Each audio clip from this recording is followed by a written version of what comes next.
Hold me back.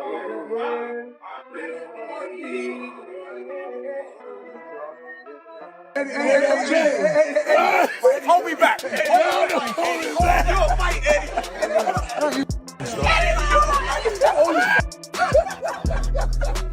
Now, that's a big boy. He's strong. You know, you box good. You can do this. You got this over him. You're gonna have to tighten up this. You're gonna have to do this.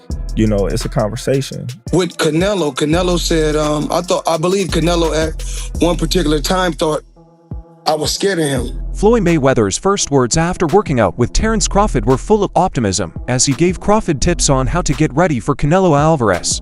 Floyd Mayweather, who many people think is the best boxer of all time, has said he would be happy to train Terence Crawford after beating Canelo Alvarez in 2013. Mayweather's knowledge and strategic advice could help Crawford a lot, especially if he decides to fight Canelo and uses Floyd's skills to get ready for the challenge. You know, I didn't have to have 70 fights, 150 fights, 300 fights. Did I not beat the most world champions? Yes, you did. Okay. And in the least amount of fights? Yes, you did. Who got the highest gate? Floyd Mayweather. Who made the most money? You did. Who was the most accurate fighter of all time?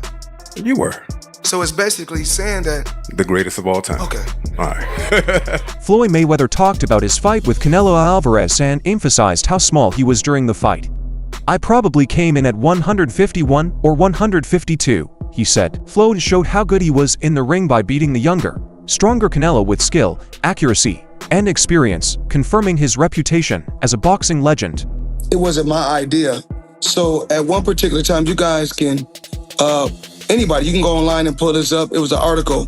So with Canelo said, I believe Canelo at one particular time thought I was scared of him, you know, that I was afraid. So he said, Floyd don't want to fight me. I'm willing to meet him at 152 pounds or 152 and a half. And me, I called his bluff and said, if you want to do it, let's do it at 152 or 152 and a half. And, but after Canelo made the weight, it wasn't like it was a certain clause to where he couldn't gain weight. So after he weighed 152 or 152 and a half, I think he came in like 168 or close to 170. And actually I came in at probably like, I probably came in at 151 and 152. Gotcha. But Roy Jones is one hell of a fighter. You know, I can't get on here and hate on his skills and knock his skills. He's been through a lot in the sport of boxing, and he's done a lot for the sport of boxing. And I'm absolutely proud of Roy Jones. Floyd Mayweather recently talked about what he thinks about a possible fight between Terence Crawford and Canelo Alvarez. He has been cautious about this fight and said that Crawford should think about the difficulties that will come with moving up in weight to fight Alvarez. Mayweather's insights are informed by his own experience. Having defeated Alvarez in 2013, he emphasizes the importance of strategic planning and thorough preparation for such an important fight. Terence Crawford jumping up from 154 to 168 and beating this quote-unquote version of Canelo Alvarez would diminish the accomplishment that Floyd Mayweather accomplished beating his version of Canelo Alvarez. Is it two different versions of Canelo Alvarez? And obviously, Canelo Alvarez is 62 wins, 2 losses, 2 draws, 39 big wins by way of knockout. He's a first ballot Hall of Famer. He is obviously bigger. When Floyd fought him, it was at 152 catch weight, but it had no rehydration clause. So you might as well just say it was at 154. Now, two things they have in common is that Floyd Mayweather was 36, 37 years of age. Terence Crawford is 37 years of age, going on 38. So he'll be 38 when he fights Canelo Alvarez. Floyd had already had 2 fights at 154. He had the fight with Miguel Cotto and he had the fight with Oscar De La Hoya. Recently, Terence Crawford and Floyd Mayweather visited the gym to watch Shocker Stevenson train, underscoring their support for the growing boxing star. Their appearance highlights the strong mentorship and camaraderie within the boxing community in a recent Las Vegas gym encounter. Floyd Mayweather responded to Eddie Hearn's past words that made fun of his net worth in a funny way. Mayweather, who has made more than $1.2 billion in his career, showed Hearn some of his bank accounts to show how rich he is. This led to a friendly conversation between the two. Eddie Hearn was seen engaging in a lively chat with Terence Crawford and Floyd Mayweather. The trio looked to enjoy each other's company, sharing laughs and discussing different boxing topics. Called me early, it's like, yo, when you sparring, I'm gonna come to the gym. I'm like, shit, I'm gonna spar at 4 o'clock. I really didn't think he was gonna pull up, but he pulled up. It means everything, his advice and listening to him in the ring. He calling out little shit. I'm trying to make sure I do what he say, so I appreciate it. Can you hear him when you're sparring? Hell yeah, I can hear everything he's saying. He want me to box, he want me to... I can hear him, but sometimes it's like, it's hard to listen sometimes, but I gotta listen a little bit more. A hell of a blessing to have Bud, Floyd, all these guys backing me, and I appreciate them. I'm just trying to keep pushing and keep getting better and better. Eddie Hearn later shared his experience of meeting Terence Crawford and Floyd Mayweather in a training camp, admitting that it wasn't a planned visit. "I didn't go down to the gym to meet Crawford and Floyd. I was just there, and they probably heard I was around, so they pulled up." Eddie explained that, reflecting on the encounter, he noted he hadn't spoken much with Floyd before, despite meeting him several times, but found him to be quite funny. He also joked about being the one to bring out Crawford's personality, saying he's single-handedly making him the most popular fighter in the world. I was just in the gym. They probably heard I was there, so they wanted to pull up. You know what I'm saying? What was that like? Yeah, I mean, I've never really spoke to Floyd before. I've met him half a dozen times, and we've sort of said hello and all that kind of stuff. But actually, he's a funny fucker. He is. And I'm single-handedly making Terence Crawford the most popular fighter in the world, because I am the only one that's ever brought out his personality. True or false? Like, and Terence is one of the top guys in the sport. But even if he wasn't, you'd still say that because your business mind now is working and you're going, oh, I might be. I wouldn't say top. I might say top, but he's unbelievably humble. Let me give you an example. Terence Crawford is with Steve Nelson's team, okay? They are staying at a hotel, part of the Cosmopolitan Group, across the street, all right? Nice hotel. Oh, my hotel, actually. Yeah, okay. Nice, right, but, you know, there are many more fancy hotels in Las Vegas, okay? He has a standard room there. And we said to him, listen, do you want us to get you like, he could go into any hotel in Vegas and get a palatial suite. And he said, no, I want to stay with Steve for the week in a standard room. Now, to some people, they might go, oh, big deal. You know what people are like. I don't know many people that would actually do that. Floyd definitely wouldn't do that. But Terence is probably one of the most humble fighters in his position of the sport. And do you know what I love about being in environments like that last night? The love for the sport. Like, Terence is watching Shakur sparred. Shakur sparred 14 rounds. 14 4-minute rounds with 30-second breaks. And Terence and Floyd watched the entire spar. They then went to another ring and watched another, I think it's Ray Ford, and watched another spar. Eddie Hearn further praised Terence Crawford, describing him as possibly the most humble fighter in his position. Despite his status as one of boxing's elite, Crawford stays grounded and approachable, a quality that sets him apart.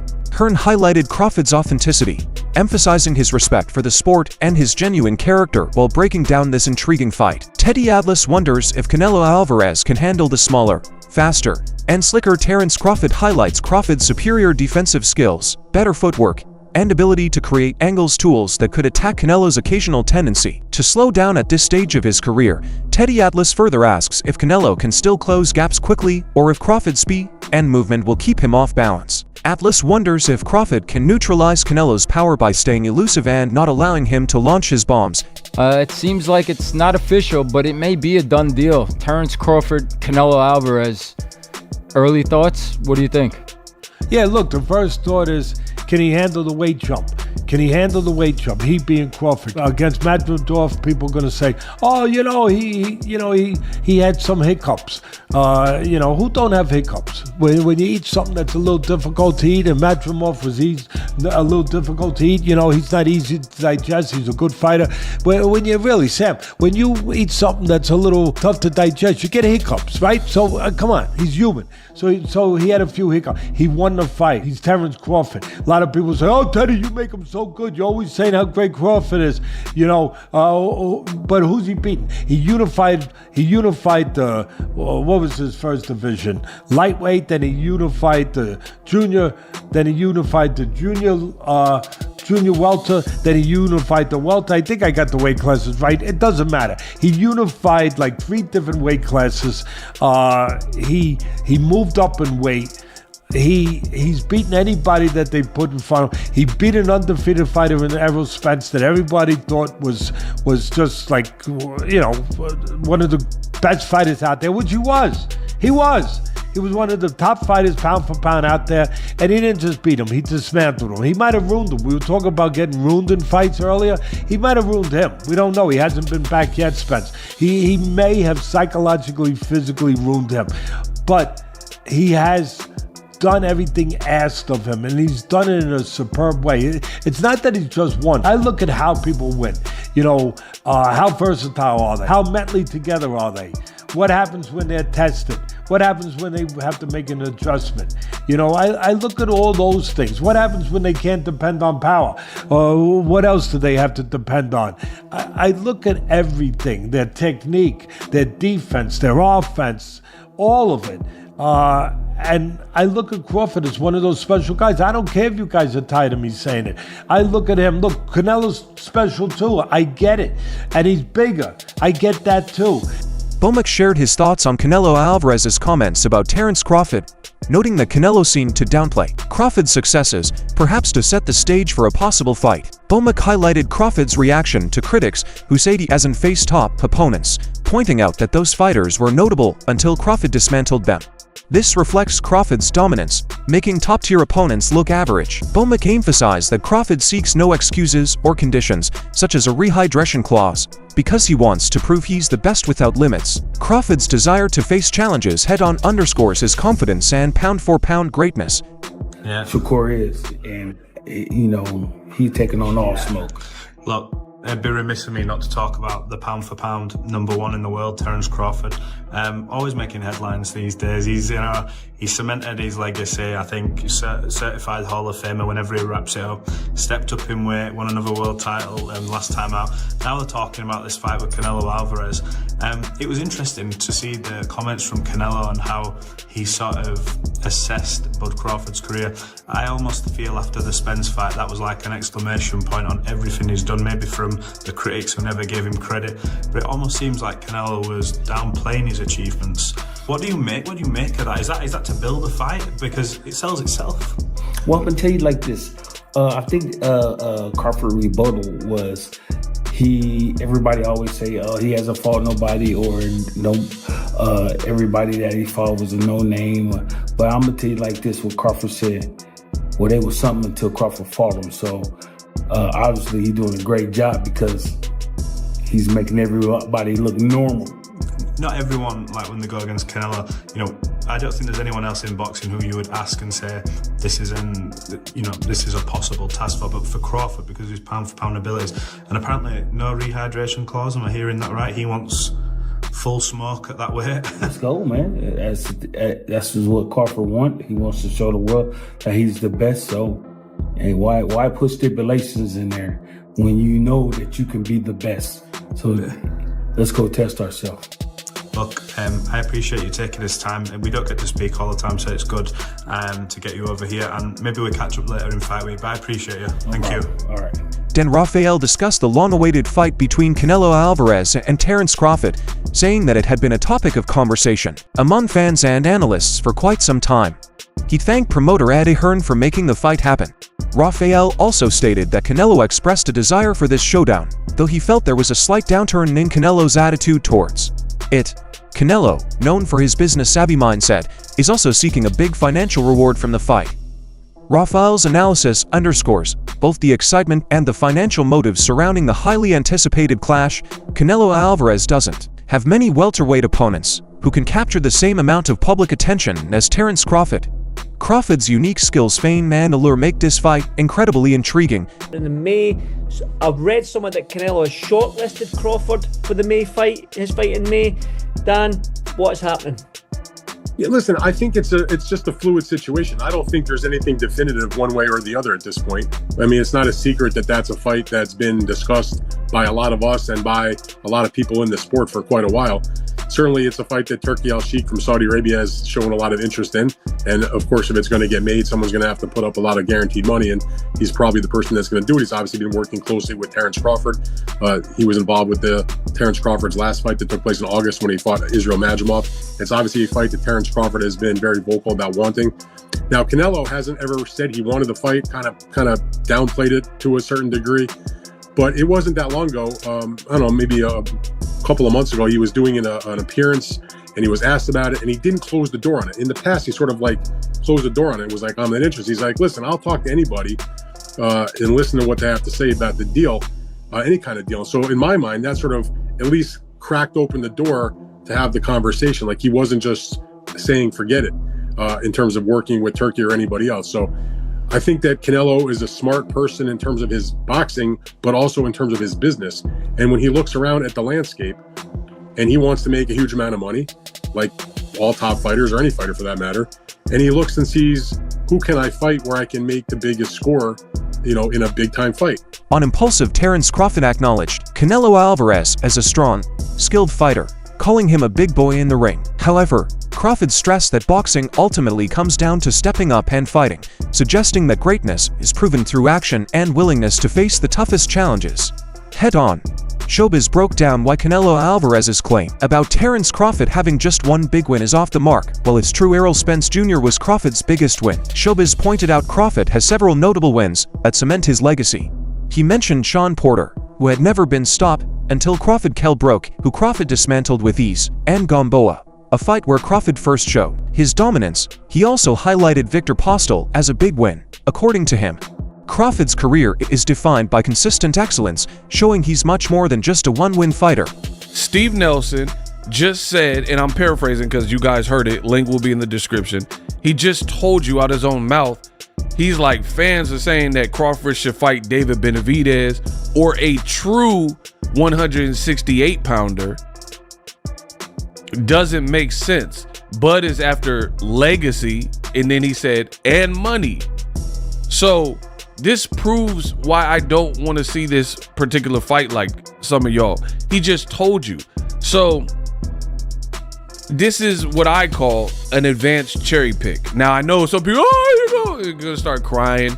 The reason I say advanced, now, it's not an advanced, it's not a cherry pick in the normal sense of like, because this would be an accomplishment if Bud can defeat somebody at a higher weight class without acclimating, right? So it's not the traditional cherry pick, but it is still an advance, or this is what I'm calling it, an advanced cherry pick, because his own teammate and friend Steve Nelson is telling you there's no reason for Bud to fight a true 168-pounder. He started off by saying Canelo Alvarez started off smaller, like a welterweight earlier in his career at 54, and then made his way up to 68.